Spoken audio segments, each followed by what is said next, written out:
Jesse Vargas. I want to invite you to watch Jay Calderon Boxing. All right, check us out. What's up, y'all? It's your boy, Jay Calderon of Stankley Entertainment and Fight Hook News, and I'm going to bring you this week's boxing talk. We're going to do a recap over this past weekend's big heavyweight showdown between Deontay Wilder and Tyson Fury. It was one great event between two of the biggest rival companies in boxing today. I have to tip my hats off to PBC and Top Rank Boxing for coming together to bring us this fight right here that ESPN and Fox Television Network came together and did an excellent job in promoting this fight. This is a great event in Las Vegas that took place, and the energy around Las Vegas hasn't been this big since Manny Pacquiao and Floyd Mayweather. And I gotta say that ESPN and Fox did a way better job than what HBO and Showtime did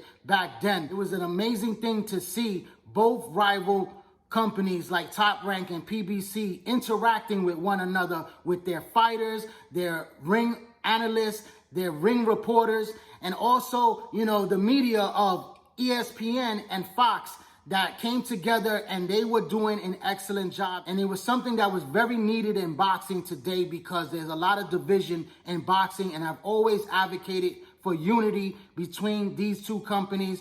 And also you had the zone fighters that were there. You know, it was a beautiful thing, and I was just loving every minute of seeing these guys interacting with each other. And we need to see more of these fights come together, like Errol Spence and Terrence Crawford, and also Gervonta Tank Davis and Vasily Lomachenko, because these are mega fights that need to be made between these two companies. And this set the tone and the way to come together and see the success that it had.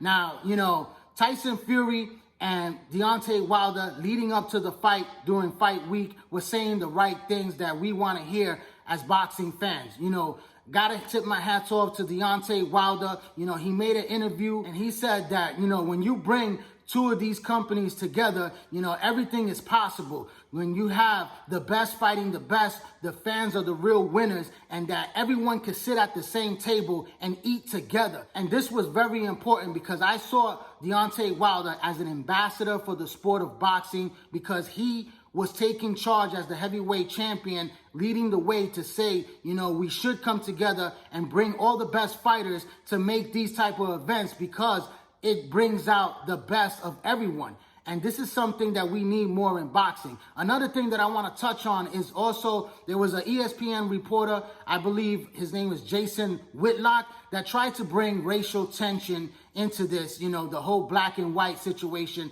And, you know, Tyson Fury responded excellently in this interview, where he said it's not about black and white. It's about two men that are the best in the heavyweight division facing each other to try to see who is the number one guy.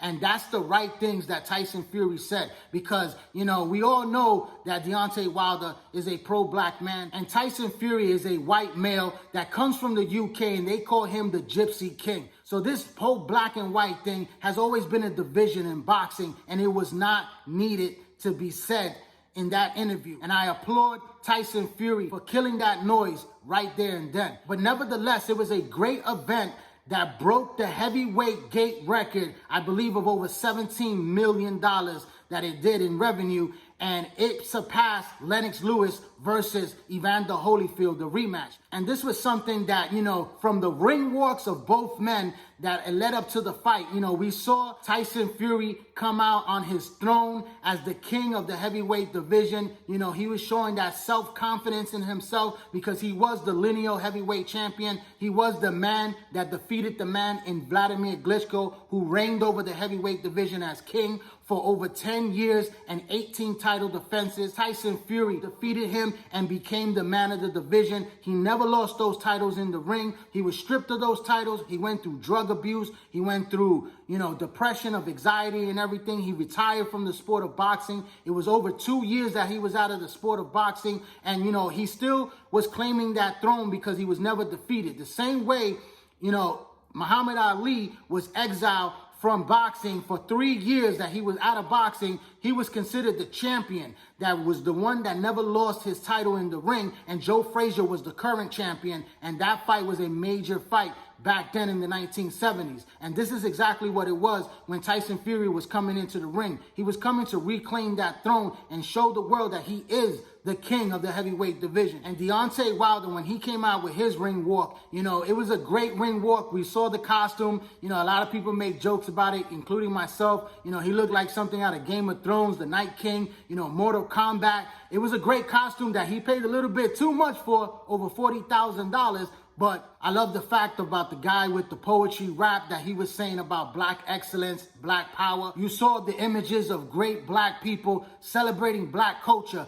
And it was a very moving statement. When both of these men entered the ring, the tension was high. It was fight time. We saw the focus of Deontay Wilder in the dressing room. He had the look of hunger, like he wanted to seek and destroy. A lot of people were saying that it was nervous energy, that he was pacing back and forth, while Tyson Fury was relaxed in his dressing room. But when the bell rung, you saw Tyson Fury attack the way he said he was going to attack. He did exactly what he said he was going to do. He put on the extra pounds where he came in at 273 pounds. He was 42 pounds heavier than Deontay Wilder, who also put on about 20 pounds himself when he weighed 212 pounds in the first fight to 231 pounds in this fight. People are going to make excuses that, the costume was too heavy for him. It took some energy out of him. He was weak. He was tired early in this fight. He didn't have the legs under him. We saw when Tyson Fury landed a shot right behind the back of his ear, and he went down from that shot. It was a knockdown very early in the fight, I believe in the third round, and his ear was starting to bleed. A lot of people were saying that it was a broken eardrum. It wasn't a broken eardrum. It was just a cut that was on his ear that he got stitches for later on, but he was all right. A shot in the back of the ear could definitely knock you off balance and have you discombobulated, but this man was just basically hurt. He was getting out-muscled in the ring by a much bigger man. You can see the size factor of Tyson Fury that stands at 6'9", and bringing that 42 pounds of weight on top of Deontay Wilder with the roughhousing, the headlocks. It was just the game plan of Tyson Fury to impose his physical size on Deontay Wilder and make him wear down and beat on this man from round one to when it ended, because Tyson Fury was landing a beautiful jab, a stiff jab that was knocking Deontay Wilder back. You could see the force every time he landed a jab. When he was on the inside, he was landing the uppercut and getting the short punches inside and hurting and roughing up Deontay Wilder every single time. Deontay Wilder did not have any legs under him, and he was just basically getting pummeled from pillar to post every time out. And Deontay Wilder did get off to land some good shots, but he did not phase at all with any of those shots that Deontay Wilder landed. He couldn't get off a lot of the big right hands because Tyson Fury, was able to neutralize his right hand and hit him with some beautiful body shots, that these body shots were hurting him and wearing him down. It was a perfect body shot later on in the fight that just took Deontay Wilder off his feet and knocked him across the ring. It was an excellent body shot, and Deontay Wilder was in major trouble. This man was taking a very bad beating, and his corner decided to throw in the towel. Mark Breland did the right thing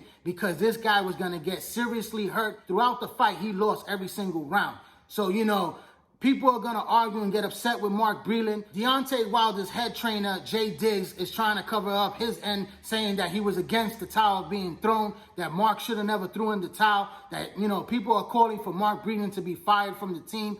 I don't think he should be fired because he did the right thing. He is a fighter himself. He has been in a position where he's been knocked out badly, and he reacted to save his fighter to live another day. Now, Deontay Wilder has 30 days to say that he wants to take the rematch, and some people feel that he shouldn't go for the immediate rematch that's supposed to take place this summer in July. So, Tyson Fury has already shown that he could outbox Deontay Wilder because he should have won that first fight, but it ended in a draw. This time around, he didn't get knocked down to the ground. He came in heavier. He showed that aggressive style. He has a new trainer in Sugar Hill Stewart that, is an offense-minded trainer. And he had Tyson Fury on offensive mode going into this fight, putting the pressure on Deontay Wilder and hurting Deontay Wilder with his power.